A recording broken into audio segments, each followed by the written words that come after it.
Good morning, viewers. Welcome to Consumer Shorthand classes. This speed is of Sri Kailash Chandra. His volume 1 transcription number 9th dictation. Get ready for dictation. 5 seconds. Start.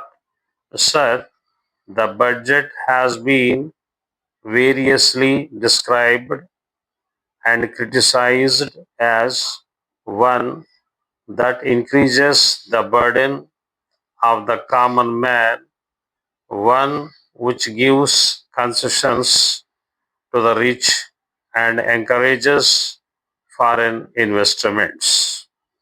I agree, sir, that it is all this and much more, but it certainly is not a highwayman's budget. To my mind, sir, the budget is sincere, conscientious, and at the same time, it is a bold effort on the part of the finance minister, who is charged with heavy responsibility of finding resources for the third 5-year plan. This plan, to my mind, sir, is not at all ambitious in view of our needs. It may be looked upon as a rather heavy demand, but looking to our needs, it is not very ambitious.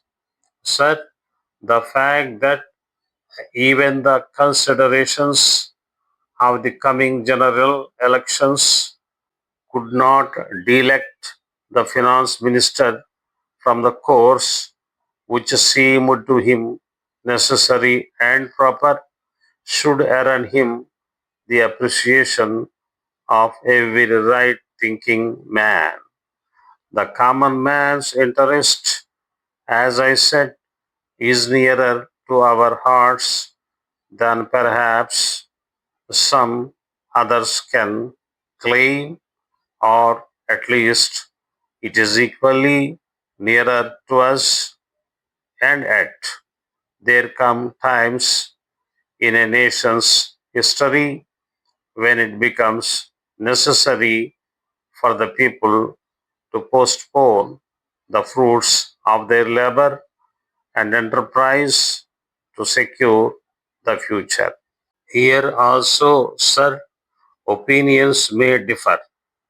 According to the Communist Party, such a time came during the last Great War when they were exhorting people, the common people, to contribute their full might to the war effort. According to us, however, sir, we are passing through such a time at the present moment, and I have no doubt that the common people appreciate this position and will willingly tighten their belts, contribute their full might, and will surely return the Congress to power, having full confidence in the future and looking to a future where their posterity will be assured of a far better social and economic order. Who, sir, does not sympathize with the difficulties of the common man? As a matter of fact, most of us come from that class, and I am sure the finance minister would have liked to do away with some of the levies. None would have been happier if he could have done without these new levies, but there are certain very imperative limitations. We are passing through a critical period.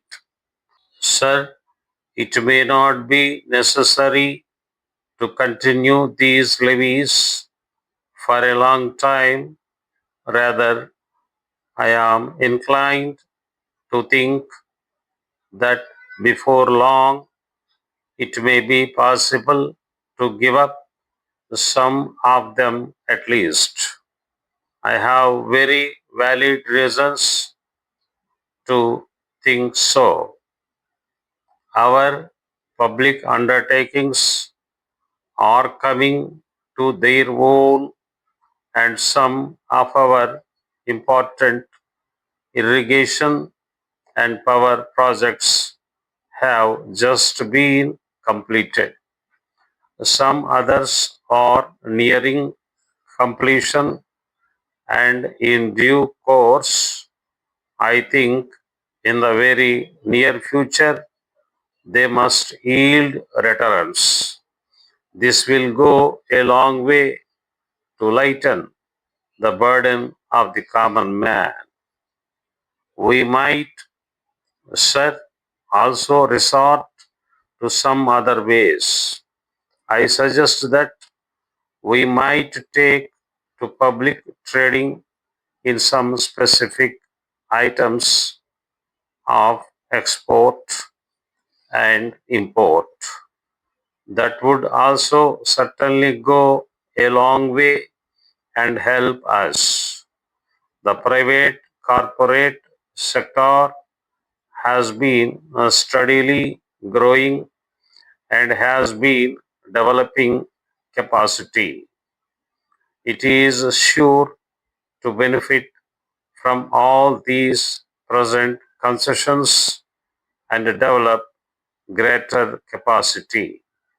This sector must come forward to meet new demands for taxation in the future. I agree that so far as indirect taxation is concerned, it has reached the saturation point, but the corporate sector, growing as it is in strength, in vitality, and in capacity, will not, I am sure, shrink its responsibility to contribute to the common fund. I wish, sir, the committee which had been appointed to go into where the additional national income had gone had entered upon its labors a bit earlier and had made its findings available to us. I do not want to state its findings, but I have a feeling that the committee, when it concludes its labors, will come to the conclusion that a major portion of this additional national income has gone into the pockets of a comparatively small number of men, a small number of individuals. And it is they who must in future contribute their share to the country's taxation needs because the profits they have earned are not all due to their own efforts and enterprise only.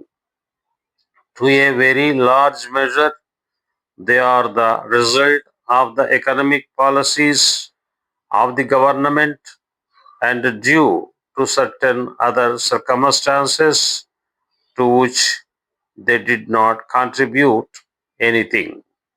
Therefore, there is ample justification for the two taxes, the capital gains tax and the excess profits tax. I need not go in detail into all the reasons that my honorable friend has explained earlier so lucidly but I must say that I entirely agree with them all.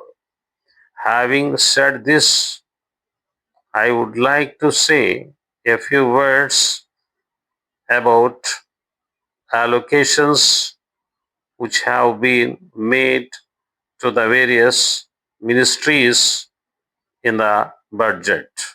That's all.